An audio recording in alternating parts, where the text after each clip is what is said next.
The meeting is now called to order. Will the secretary please call the roll? Mrs. Becker. Mrs. Chu. Here. Mr. Hung. Mrs. Lax. Here. Mrs. Reese. Here. Mr. Sealer.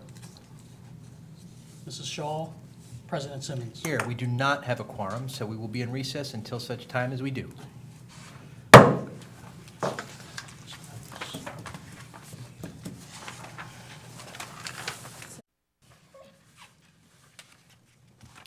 Okay, we have a quorum. Please rise to salute the flag. I pledge allegiance to the flag of the United States of America and to the republic for which it stands, one nation, under God, indivisible, with liberty and justice for all. The New Jersey Open Public Meetings Law was enacted to ensure the right of the public to have advance notice of and to attend the meetings of public bodies which any business affecting their interest is discussed and acted upon. In accordance with the provisions of this Act, the East Brunswick Board of Education has caused notice of this meeting to be published by having the date, time, and place thereof posted at the Board of Education offices located at 760 Route 18, East Brunswick, New Jersey. Written notice is also provided to the Sentinel, the Newark Star Ledger, the Home News and Tribune, and the Municipal Clerk of East Brunswick. All Board of Education meetings, with the exception of executive session discussions, are videotaped for later broadcast. It is the policy of the Board of Education that videotape meetings are not edited for any purpose. Individuals who speak at the board's public meetings should be aware of these videotaping rules. And good evening. First, we will go to the good of the cause for the public. Are there any members of the public that wish to address the board? Seeing none, I will close the public portion. May I have a motion to go into closed session for the reason clearly stated in the printed agenda? So moved. Motion by Second. Mrs. Becker, second by Mrs. Shaw. All in favor? Aye. Any opposed? Motion carries. We are now in closed session. We will be back to go into open session shortly. All right, we are now back in open session. This evening on the board's public agenda, we are interviewing candidates for the vacancy on the Board of Education. Our first candidate for interview is Mark Sismar. Mr. Sismar, of recent years, the interview for vacancies is done in public on TV. Used to be, way back when, that it was not public. But the state changed that, so here we are. So everything that we do, our questions, your answers will all be available for the public to watch. Thank you. So to let you know that. Welcome and thank you for your application. Thank you, sir. I'll kick it off with a general question, an easy question. Well, easy to ask, but maybe not so easy to answer. Is tell us why you're interested in seeking the open vacancy on the board. It really started back in school. I was born and raised in East Brunswick, went through the East Brunswick school system. I learned back then the value of an education because it really prepared me for life. And that became evident in my career, where I became an instructor in many different areas. And when I was 40 years old, I decided I'm going to college, which was a difficult decision at first, but I realized the value of an education.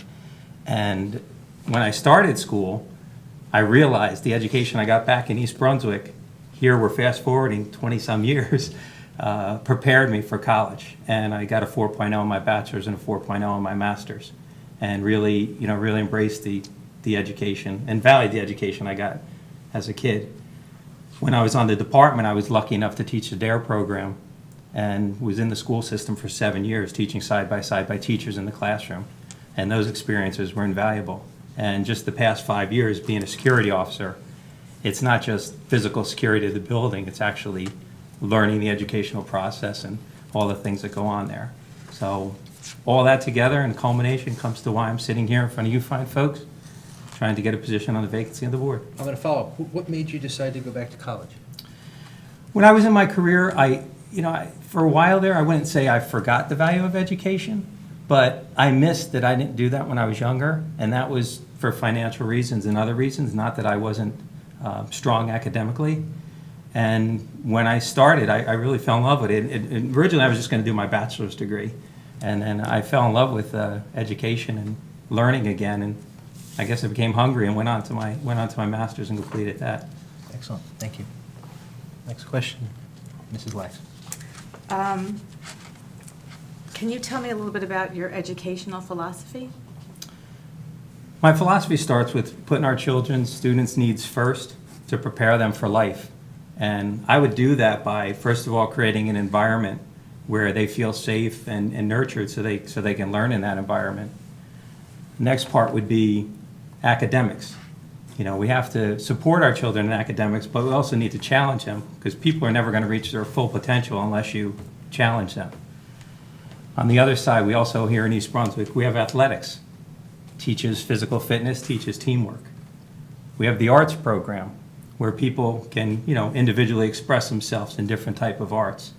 And really, a part of our job, I would say, is to teach these children how to interact socially in a professional atmosphere and prepare themselves, like I said, for all aspects of life, whether it's college, career, or wherever they're going.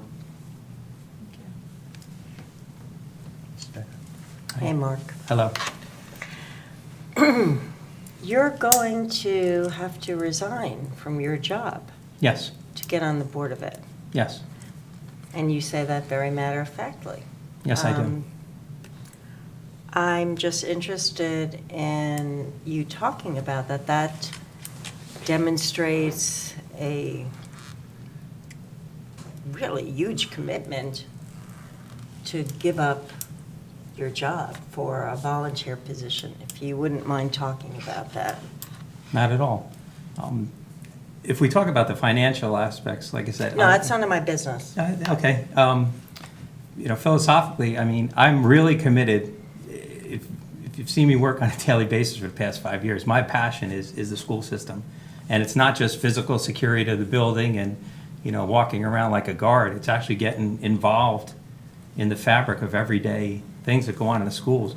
We deal with the special needs students. We deal with, students that are having emotional problems. We deal with parents that come in. And this, to me, would be the next step to actually be involved in making the school system better, helping to make it grow, bringing things to the table that I feel I can bring with my expertise to add to what goes on here on a daily basis, taking a great board and making it better. So, just to piggyback on that for a minute, Todd, if it's okay. We've spent a lot of time talking about the raising kids in this crazy, complicated world, outside of the obvious of mass school shootings, which this is a very tough world for children. They're confronted with things on TV and the internet every day that are disturbing. Do you feel that being a school resource officer has given you some insight into what the kids are thinking, why they're thinking it, how to channel their fears, their anxieties? Absolutely. Like I said, security, and I said it before, and you'll probably say it a couple of times tonight, it's not just the physical security of the building. We have to recognize their emotional needs, their mental health needs, and help them out. I'm lucky in my school, I do something called the Schoolhouse Adjustment Program. When these students start to get in, little things of trouble and such, I sit down with them. Sometimes I work with counselors, I work with the CSTs, and we talk to the children, and we try and make it better for them. I've talked about the special needs children, when we interact with them on a daily basis. So it's not just, it's not just a physical security thing.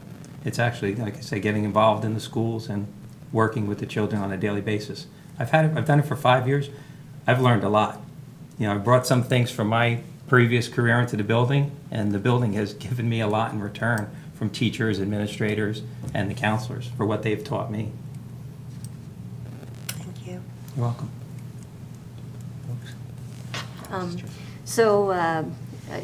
We have, as a board, place a high priority on building strong relationships with the community. Tell us a little bit about your work in the community and share your thoughts about how the schools can further strengthen our community relationships and foster a more inclusive environment.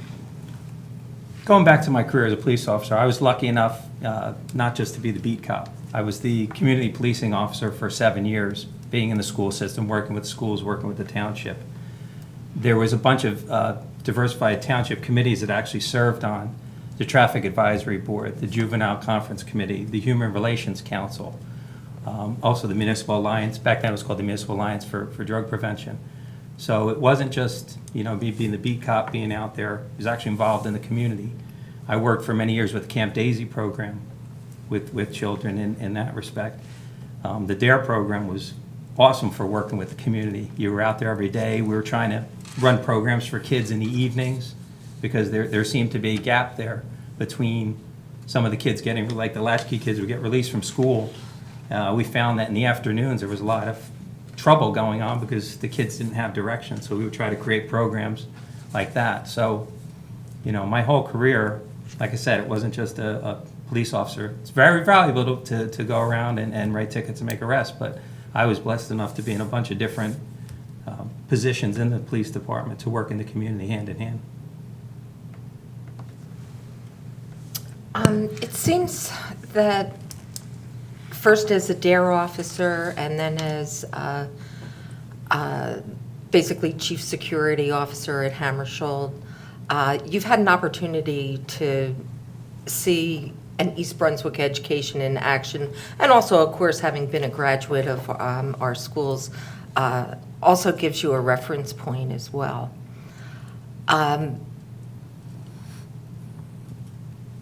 We often talk about how we have a great deal of pride in our school district and see it as being something that draws this community together.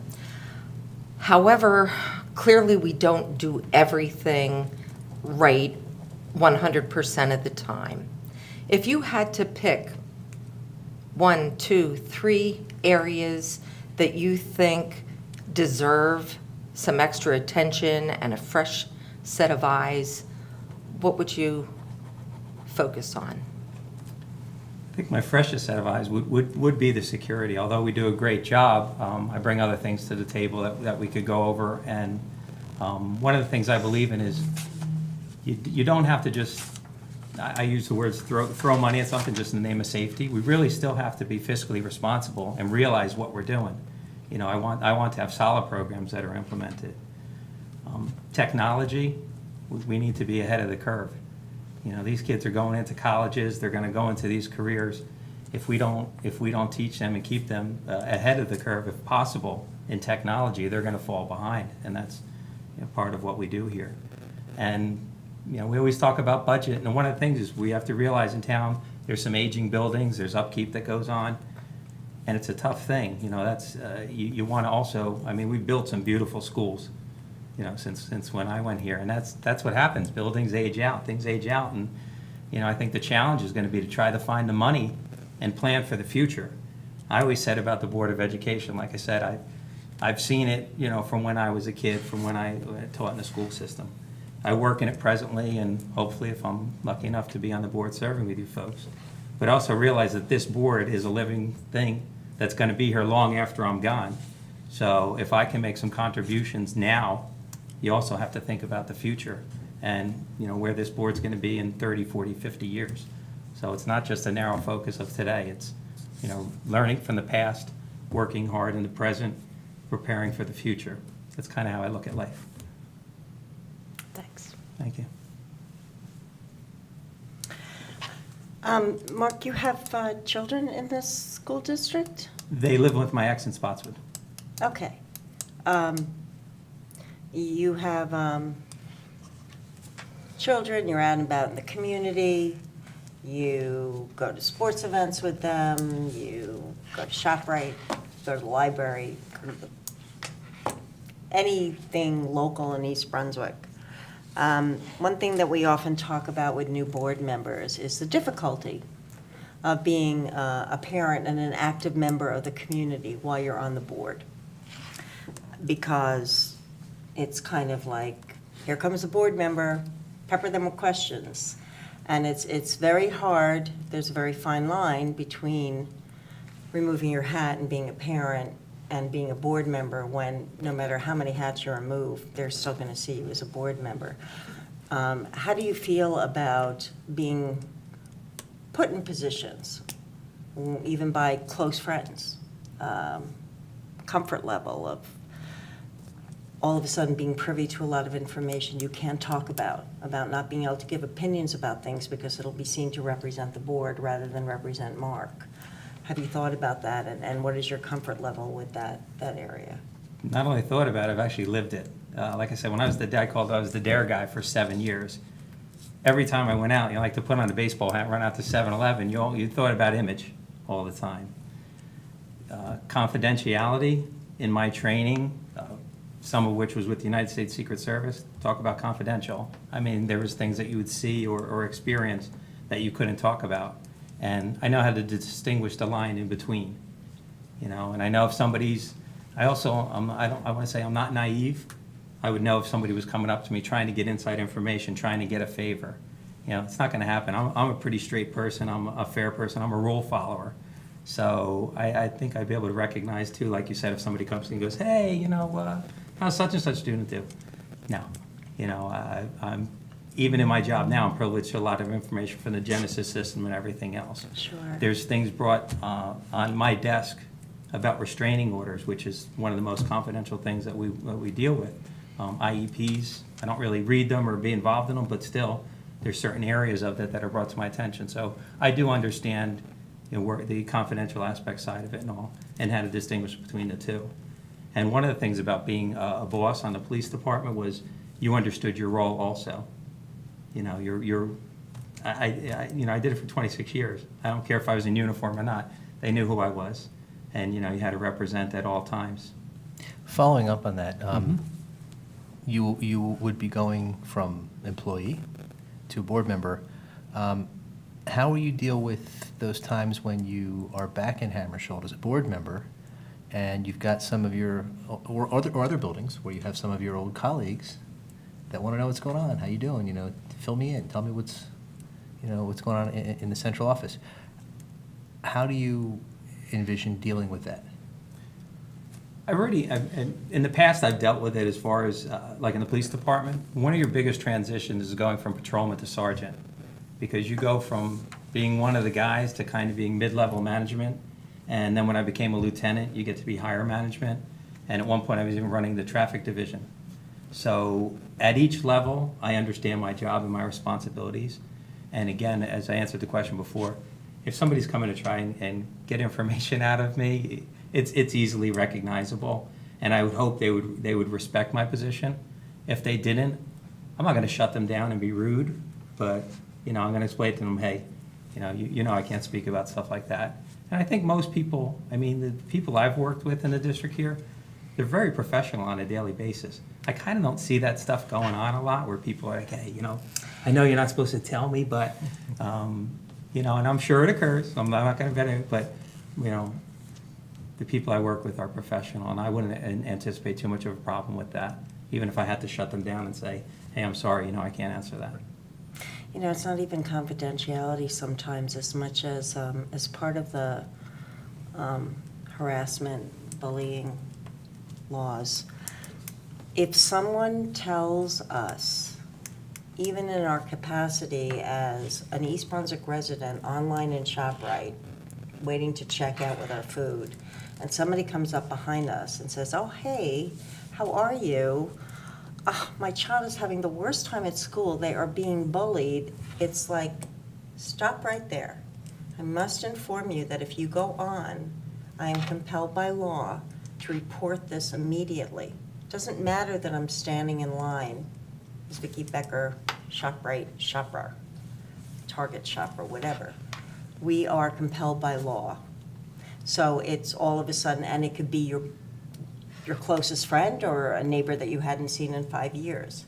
So it's it puts you in a dual role constantly. Not that it's impossible to do. I think everybody up here does it incredibly well. But so it's you know, getting out and about in the community and being cognizant of that. But Would you like me to speak to that, or? absolutely, if you'd like to. It's when I came into education, there's a lot of things, and the HIB law, in a lot of ways, parallels. I was our bias incident officer. You know, there were certain things that would get reported, and you know, it was you shall take action. So I kind of understand that part of it with the law. It also parallels the domestic violence laws. There were certain things you had to do as a police officer, and like you said, if somebody reported to you, you had to act upon it. So I understand the law, I understand that, and I understand people in the community are going to go, hey, you know, I'm just looking for a little bit of advice. People always did that too with law enforcement. You know, they wanted to be like, you know, for me to be like an attorney, and I'm like, listen, I'm not an attorney. No, but I'm just saying, if you got a ticket, I'm like, listen, Sure. I'm not an attorney, this is my role. So, again, I'd be polite, but I'm not an HIB counselor. I am not, certified to do certain things like that. So it's not going to be, hey, off the record, here's a little bit of advice, or. No, that's a really good analogy. I think, yeah, now you mentioned it, someone was a police officer, like, hey, I got a speeding ticket, what do you think I should do to? Every party, every event, let me tell you. Yes, so I've had experiences being approached with things at inopportune times. Mrs. Reese? Hi, How are you? I'm fine, thanks. You have a varied and impressive work experience. Tell us a little bit, would you say, are your top professional strengths that you could add here to the board? Number one is honesty. Like I said, I'm a straight shooter. I give it to people as it is. I'm polite, but I give it to them as it is, and one of the things people brought up in the past, like, how do you testify in court? Do you get nervous? I'm like, you just tell the truth. That's the easiest thing to do, the easiest thing to remember. Part about being the board, I'm a team player. It'd be one of 9. It's not, it's not all about me. So, I've learned how to be a team player. I'm a people person. I love people. That's why I got into law enforcement. That's why when I taught in the school system, my sergeant, when I went in there, it's a little bit funny. When I went in there to teach in the school system, do the DARE program, he slid my officer's report back to me and said, "You're kidding me." And I said, "No," because I was a young, aggressive cop.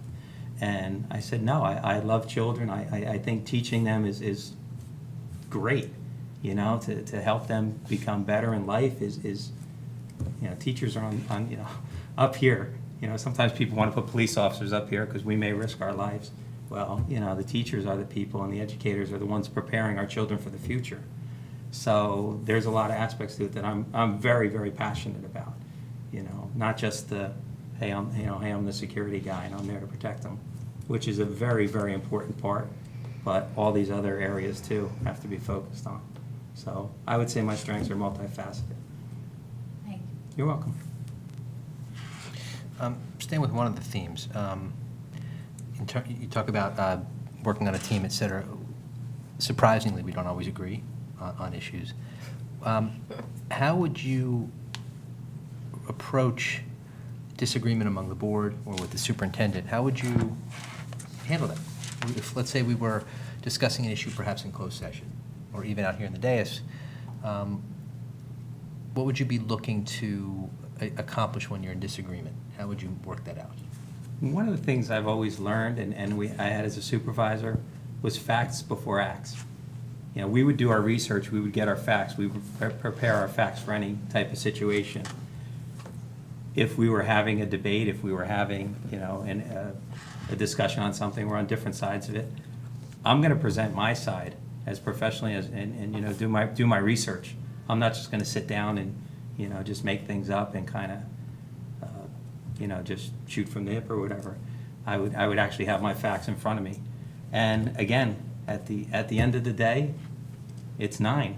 If it's 5-4, if it's 8-1, if it's 9-0, as long as you professionally present your side of it. I also don't think everybody should be a lemming and just follow one person either.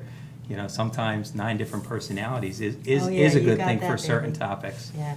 Because if it was a homogeneous board and everybody thought the same way, how would you progress? Yeah. Mrs. Becker? Hi. Yeah, don't worry about it. We're definitely 8 different people. Tying into something that Mary had asked you about earlier, about things that we could do better, and your experience, your particular area of expertise in the district. Please be honest. Sure. Our anti-bullying programs, we have a lot of them. We have clubs, we have them in the classroom. Are they working? They're helping to identify, I think, if we look at the, because I see some of the. I'm putting you on the spot. That's fine. I see some of the statistics. I think when it first came out, you saw a flood of reports that came out because people really didn't understand the law.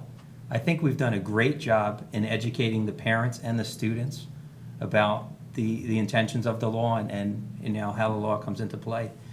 What I hope we never lose is looking at everyone. And I know it's the law in it, but so follow me. You're putting me on the spot. I'm going to say it. Any report, no matter how small, that comes in, I think we need to look at it. I would not be offended by 50 investigations, and only 2 of them are yeses. I don't think it's a waste of time. I think it's something that we really, we need to listen to everyone and give it its due investigation, and then at the end of the day, see who needs help. So do I think we're doing a great job? Just in the 5 years I've been there, I've seen it evolve and I've seen it improve. So yes. Okay, so that's facts and figures. What about the school climate, the school culture? Are you getting a sense, separate from the number of reports or number of HIB, deemed formal HIB cases? Are you feeling a difference in the school climate and culture amongst the kids? That they're embracing tolerance and respect?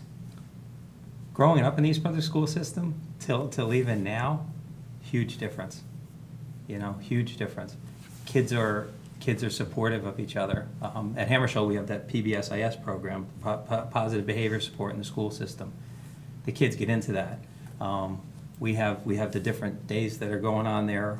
If a student is gay or bisexual, they have a day for that. And I don't hear in the hallways people embrace all different kinds of things. From time to time there are things come up where somebody uses a racist word, but it's really not a racist culture that I'm seeing. These are good kids. They're polite kids. And I'm really happy to hear. Yeah, I'm really happy. They are, Because we get the facts and figures, but Yeah. we're not in the schools on the ground. Yeah, and again, like you said, without revealing specifics, I No. mean, I just think, they're nice kids.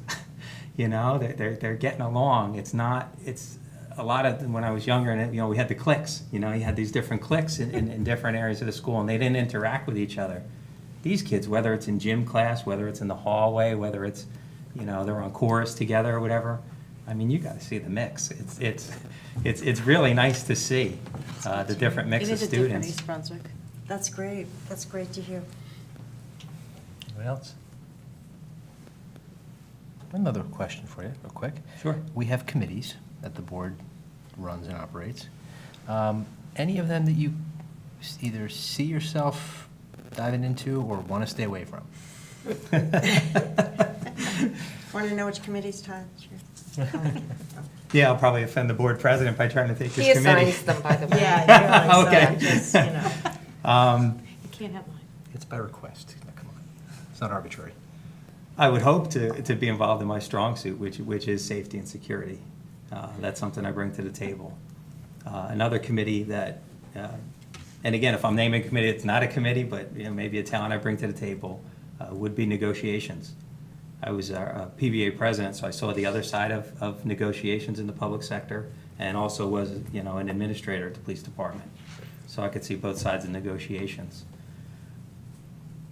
Budgeting, I don't know if there's a budget committee or if there's a separate thing for that, but I'm a fiscally responsible person, and again, I do my research. I don't take things at face value and just go, I actually do my research and see where there are ways we could cut. Shared services is something that I believe in, that we could still delve into.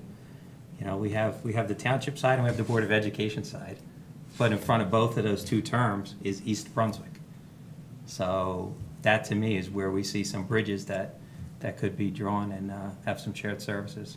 So that's just a couple things I think I have expertise and passion in. Anyone else? Mr. Sealer? Hi, Mark. How are you? Oh, sir, good. You've run for political office before, Yes, sir. and it seems to be that people have been on the Board of Education and then try to go elsewhere in the community at that. Is this a stepping stone, or you're here to stay? Here to stay, not a stepping stone. Anyone else? Mr. Sismar, thank you very much. Thank you for your time, everybody. I really appreciate it. Thank you, Mark. We'll take a 2-minute recess.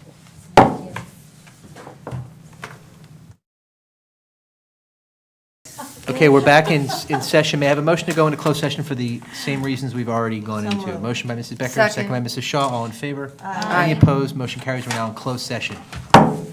See you. Okay, we're back in open session. We're just going to wait just a moment. Okay.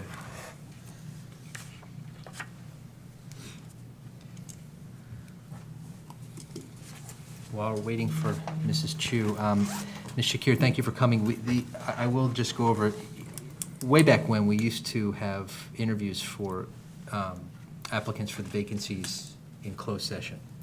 A few years back, the state changed the rules, so now we conduct the interviews in public, on camera.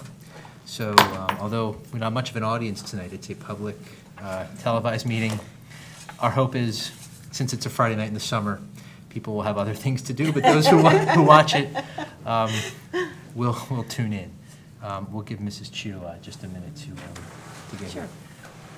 Yeah, okay.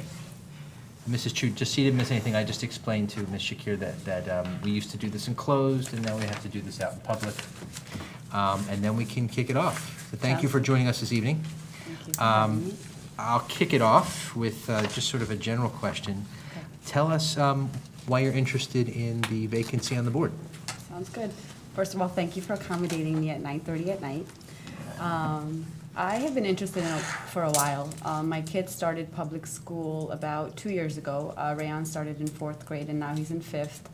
And, I've been in East Brunswick for about 20 years, also a East Brunswick High School alumni. So just kind of want to serve my community, have a chance to give back. Education's always been very important to me. My dad has always said to us that, education will take you everywhere. So always keep that top priority. And so that's always been a top priority for me. It's going to be hopefully top priority for my kids. And that's why I want to run. Excellent. Question. Mrs. Becker. Hello, Aaron. Good to see you again. Good to see you. So we've talked as a group, and we talked to other people about how it is difficult to be a parent in this district and be a board member. Right. You run into awkward situations with everybody, from your best friends, your neighbors, teachers. You certainly don't stop being an advocate for your child Right. when you get on the board, but as much as you tell people you're taking off your board member hat, Right. they still perceive you as that. Right. So picture yourself in situations, whether it's at pickup time at school, or Right. at a PTA meeting, or on the soccer field, or in ShopRite, or going for a parent-teacher conference. Right. So you're a board member and you're a parent. Right. And you encounter people who don't respect that fine line between the two. What's your comfort level with that? Because you do have young children, Right. and you're going to be in the district for a long time. Right. So I'm an open listener. Like, I'm all ears. You have issues, come talk to me. But I feel like I can, even at work, right? I work as a project manager, and there's a lot of issues that come from business side of things. And so I always try to separate the two. Like, I take it in, I listen to your comments and concerns. I will not comment on it so much, and I won't give like a decision. I will say I'll take it back to the board, let me know if there's anything that you need us to do. But I think I'm very good at like separating the two. Like, I would not make a decision like on the spot. I would say, well, I could take it back to the board, I could take your comments back to the board, I could take your concerns back to the board. But that's about it. Like, I think I can maintain a fine line between being a parent and a board member. Okay, thank you. Aaron, can you tell me a little bit about your educational philosophy? Sounds good. So like I said, so I had some of my education in Pakistan, some of it was in England, and most of it was here. And my dad always told us the importance of education, education before anything. In fact, sometimes I would have tests when I was in Churchill High School during our holidays, and like, well, holidays are important, but go back to school, do your tests. So like, education's always been the top most important thing in my life, in my siblings' life, just in general. So I think that's something that like is the top most important to me. Tell us what the district's doing well and what the district could improve on. Okay, I love the fact that secondary language is back for elementary school. Rayan has been talking about, taking Spanish, so I'm really excited about that. I'm excited that all the schools are blue ribbon. The results have been doing well. I found out that some of the after-school activities were cut short because of the budget issues. Not sure if it was the Hatik for charter school or what really happened there. But I think in terms of opportunities for kids that are autistic, I think we have great autism programs. The staff at Memorial has been amazing. Miss Jones has been very kind. I guess the people that you've been hiring have been very top-notch. And everything has just been very accommodating so far, the 2 years that I've been at the public school in East Brunswick for my kids. And what do we need to improve? Improve? Well, I think security is amazing. Like, every time I enter, they ask me for IDs, but with this shift in gear, like, I was reading an article in New York Times Magazine where they were showing that before 20 years ago, school would spend a lot of budget on vandalism or bullying or other things, and now the budget has been shifted more towards like emergency protocols during an active shooting incidents, and 400 children have died so far in these shootings. So I think maybe if the budget allows, maybe we can have I'm not really sure if we can have metal detectors and what the budget allows, but I think we can hype up the security just a little bit more.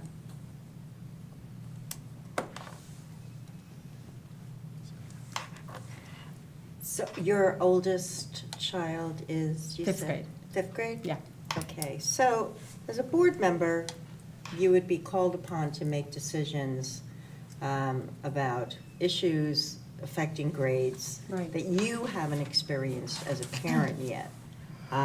So tell us about how you would go about familiarizing yourself with, say, Churchill and the high school, things that you haven't experienced firsthand yet, in order to be able to make, good decisions based on a knowledge of what's going on in the programs and levels that you haven't experienced as a parent. Okay, so I'm an avid reader. I research a lot. So if there's been prior meeting minutes or if there's an agenda that's been talked about for Churchill, I'd see if there's any other meeting minutes regarding that particular topic, kind of familiarize myself with that, and then go from there. And then, of course, ask the current board members as to if they've been there for a while, experience speaks best. So I would just say, ask everybody how their experience has been for a certain topic, and then go from there, and maybe do some research on my own too. You're asking also what things that you guys have been doing really good on is, I would say, technology. Rayan has been learning a lot more than he was learning in private school with technology. In fact, he was selected to be to represent the Future Ready Award for Memorial. So I was like, wow, he's just started recently, and he picked up so much that I was really proud of him and happy that Ms. Jones selected him to represent that award. So in technology space, you guys are doing really well too.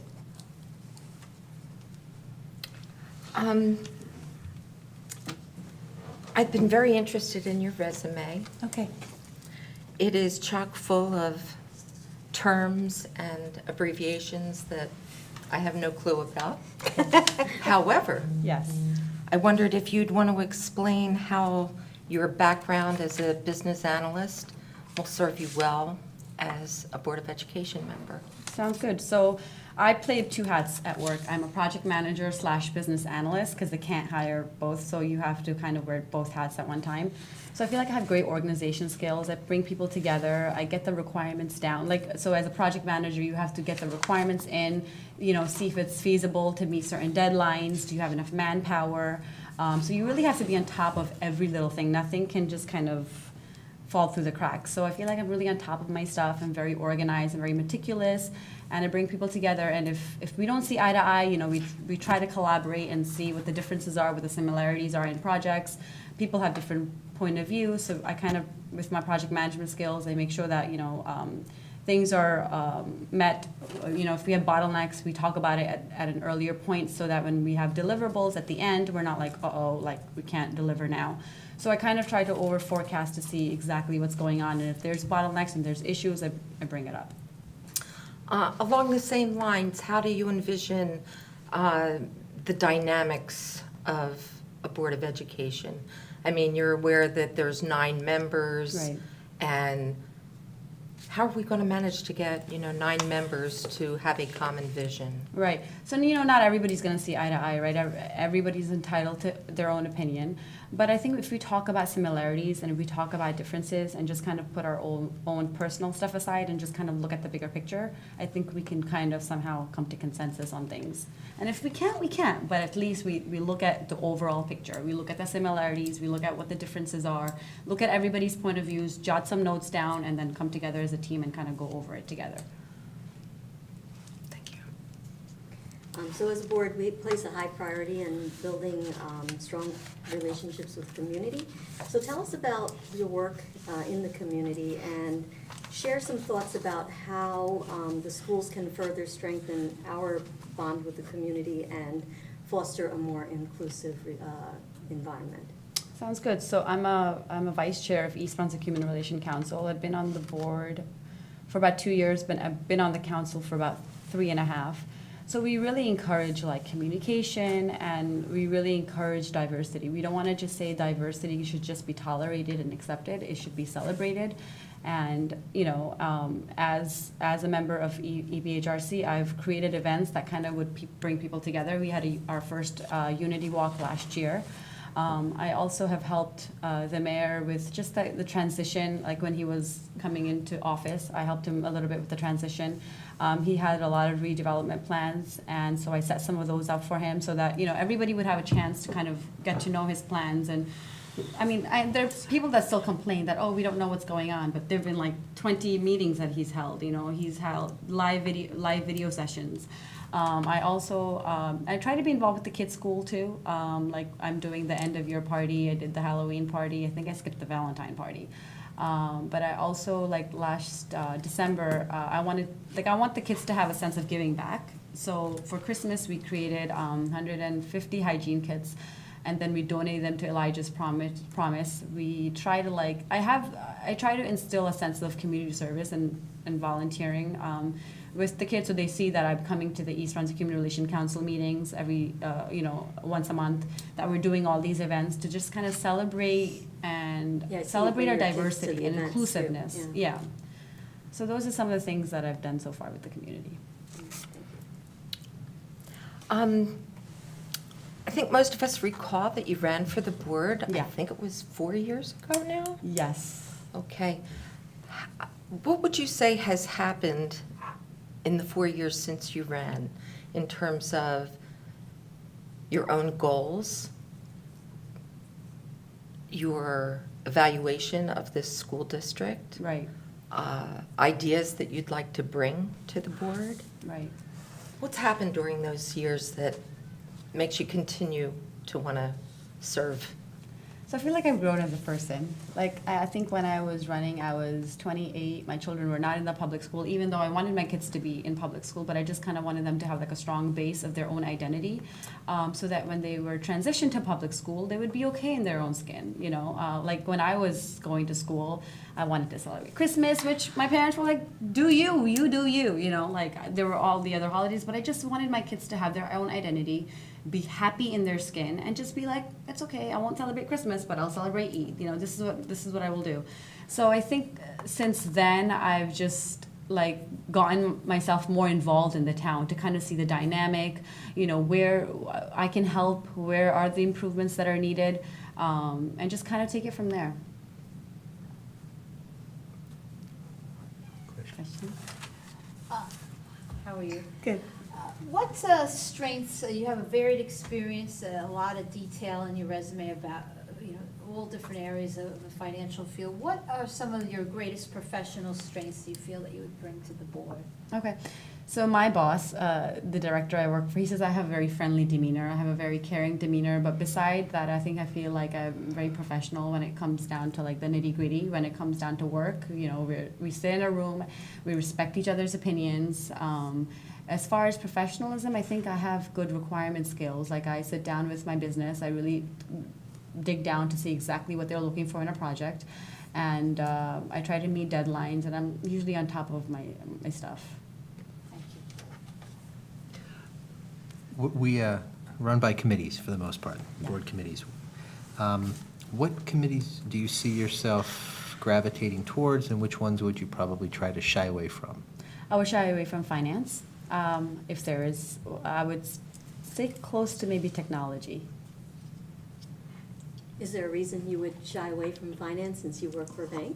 I hate that. I mean, even though I work in finance, I don't work with numbers. I just take in projects. I work with, like I'm more on the investment side, so I don't really deal with the numbers so much. I deal more on the back office where, there's applications that everybody uses, like for governmental purposes or other purposes that we use for global markets. There's a lot of applications that we use for fixed income and for OTC bilateral products that we sell. But I don't touch numbers. I don't deal with numbers. There was a math teacher I had, and after that, the math just went down. So I think I would. Scrum SQL. Then I know here. who it is. She does Scrum SQL. No, she's not here anymore. I know. Yeah, we know. We know. But it wasn't just me, it was other students too. Right. Yeah. So I'm sorry to tell you that I don't gravitate towards numbers myself either, but numbers are our life. Right, We right. get lots of them. Right. Nothing personal, Joe. Lots and lots of numbers. Yeah.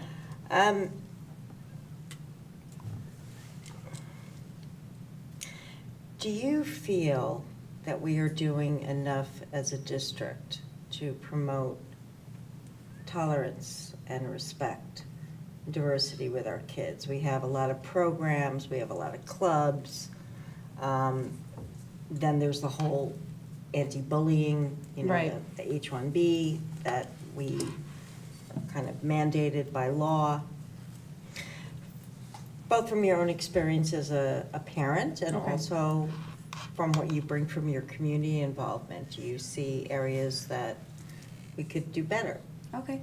So like for EBHRC, once a month, we have a police officer come in and they report all the crimes or bias incidents that have happened in the town. And it hasn't been a lot. It's like there's an incident here and there. I think there was an incident in December. He did report something in March, and he did report something in May. But I don't think that there's a lot of incidents happening. Things that are falling through the cracks, yes.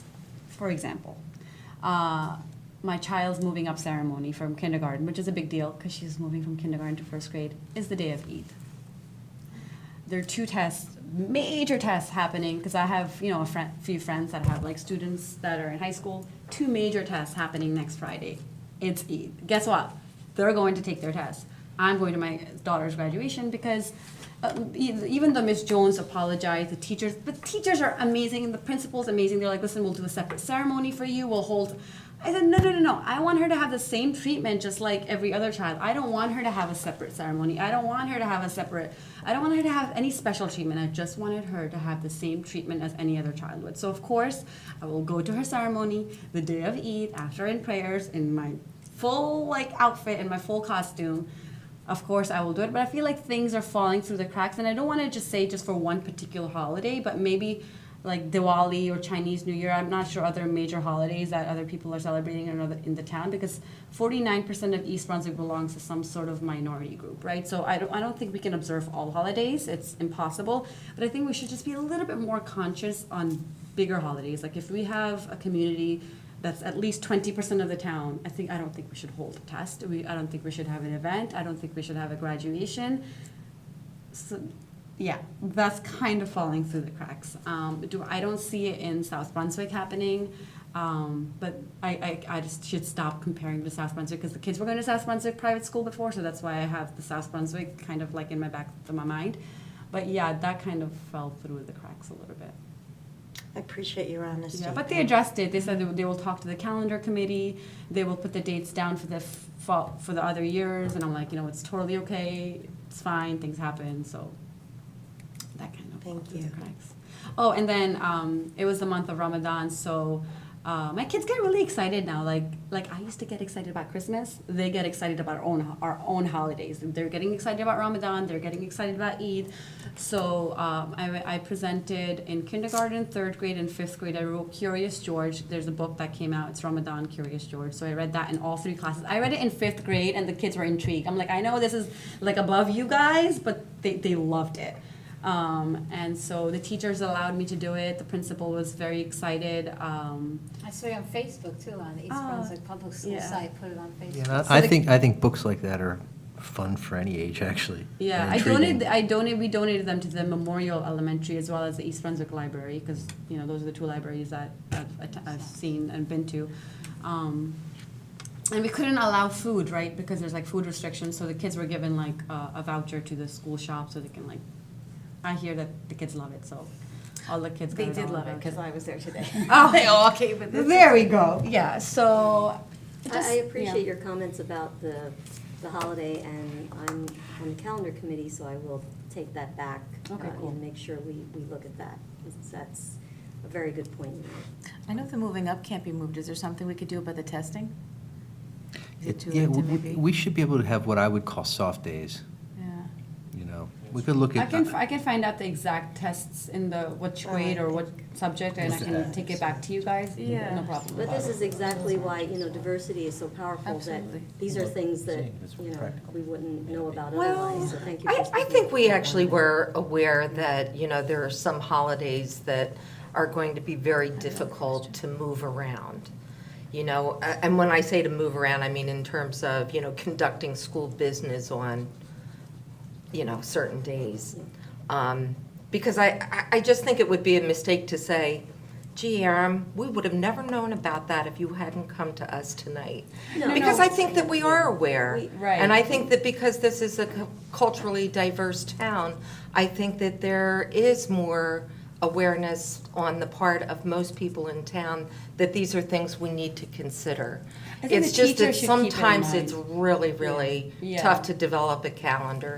Right. And, I think that's more at the local level. At the because we discussed it at the calendar committee is really more for the major things and some of the, so I think that's just something that should be discussed further, is the more local calendar. well, you know, personally, I find it disappointing that in light of all the discussions we've had about calendars and strategic planning, that something like this continues to happen, that a graduation is scheduled on the day of Eid, or two major tests on that day. Yeah. I mean, it's disappointing to me, and I'm sure, you know, to others as well. So as a kid, I would have just done it, right? But now that my kids Right. are more aware, they're like, what? We have to go back to school Yeah. for Isa's graduation? And we have a party for like 200 people that we're hosting at noon. But you better believe we're going to Wow. be there 10 a.m. for my daughter's graduation, because Right, she's so right. excited. You know, she doesn't want to have a separate day for her. I course, think of she's happy that, you know, she's going to be with Bianca and Cassidy and Maple. And That's pretty cool. Miss- So, speaking of strategic planning, it is an endeavor that we underwent a couple of years ago, and we really felt, at least I think I speak for most of us, that it really gave us some direction to go in. And if you were thinking about long-term goals right. for the school district, would you be able to come up with one or two? Holidays? No, long-term goals. Oh, long-term goals. Mhm. I think we should always be very progressive when it comes to technology. I think, you know, like, I was just talking to my husband about technology just now, actually, right before I left. And he said that I think it's very progressive for kids to just be on top of it, so they're never like behind. You know, they should be able to use a MacBook as well as a PC. They should be able to use Microsoft platform as well as the Apple platform. I'm not sure what the district uses, but I think just always ahead of times doing research. What are other schools doing? How are they progressing? What are colleges looking at? Are they looking at certain things or certain activities that maybe we can, I know we have Natural Honor Society. I know we have a lot of, so I was at the senior awards night, and I was shocked at how many awards that the seniors receive. I think when I graduated 15 years ago, I don't think there were this many programs or this many scholarships. So I think long-term goals, I think just to be making sure that when we have high school graduates graduating, colleges know, we give colleges whatever they're looking for, and just being on top of everything when it comes to technology. Would it surprise you to hear that we have a new partnership with, well, not new, but, you know, we have our offerings of AP classes and certainly honors, but partnering with Middlesex County community college to not only offer courses in the high school, Oh. but in the not too far off distant future, a high school student from East Brunswick will graduate with an associate's degree. Wowie, that's amazing. That's amazing. So does that kind of jive with some of the vision and things that you're Absolutely. thinking I of? think they have something like that in Florida, where when my friend moved from Florida to here, she's like, oh, I graduated when I was 20 because when I got my associates in high school. I was like, wait, what? So I think that was when I was graduating, like when I had graduated in 2003, and she had moved a few years after, and she had told me that she also graduated in 2003, but she graduated with an associate. And I think she was done with her entire college degree at 20. So yeah, that's amazing. Mrs. Lax? So not to put you on the spot with math, and I'm not necessarily a math person myself, but the one area that math does come in is budget. Yeah. So my question to you is, how would you balance our lack of, you mentioned before that we're always having things take out of our budget, the lack of budget dollars with which we have to spend with the ever-increasing needs of the district? You know, you look at our facilities and things like that that are all run down, you look at programs we want to do. So do you have any ideas on how you would try and balance those two things? So I have to handle budget at work too, like where we have, how much manpower we have and how much budget is allocated to a certain like application or to a certain project. And sometimes our budget doesn't allow for more manpower. So what happens then? What we do is we have an offshore team. We hire offshore people from like India. So instead of hiring people here, unfortunately, because the labor is cheap, we have to hire, so we have to look other places. So in terms of the school, I would really have to look in to see which program is more important. I mean, I'm sure all programs are important, but what can we do without? You know, if we have to stay budget conscious, and or maybe we won't take out the program completely, but maybe we'll have to make cost reductions somewhere. So I know that I'm handling a lot of my budget at work currently, so I would just have to like weigh in to see what's more important and kind of just scale it out and balance it out to see what could be reduced. But hopefully fight so that we can have more budget, because I'm not sure how much of the budget is going to the charter school, but I feel like, you know, people pay a lot of taxes and people don't want programs pulled away from their children. So kind of, I don't know if we can ask for more, or if we can take it to court and see if we can get more of the budget back from the charter school. Oh, man, have we tried. Okay. There's been a lot of legal issues, and over the years, we have joined with other districts. We have I think that was an issue 4 years ago too. We have been constantly advocating at the state level. Because arts is important, technology is important. I don't know what we can, I guess, do some research and see that what we can take out or what we can reduce, but not take out completely. I don't know. Right, because there is a cap on what we can raise. There's a cap, right? And you have to Right. balance it out. There's a so cap, so we something's can gotta only give. raise so much by Right. property taxes, right? But things like shared services with the town, like you have a good relationship with the mayor. So for example, sometimes we're in positions where we can do shared services with the township, because we Right. all are one big East Brunswick family. So Right. We try and be more creative in that way, so that we can hopefully not have to cut as many things. Right, right. Anyone else? Thank you very much. You're welcome. right. Thank you so much for staying so late for me. I No. really appreciate it. Stay 1 second, I'm just going to call a recess. Oh, you ain't seen late yet. Well, you know, I was at the town hall meetings, I think, a few months ago, and the meetings are not until 11:30, 12. I'm like, folks, do you not want to go home? But no, I've had my share of late meetings, and then at work, sometimes I have to work late and wake up at 5 in the morning to take calls at Singapore, so, been there. Thank you. On that, may I have a motion to go into closed session? So moved. For Second? the reasons stated in the agenda. Okay, motion by Mrs. Becker, second by Mrs. Shaw. All in favor? Aye. Any opposed? Motion carries. We're now back in closed session.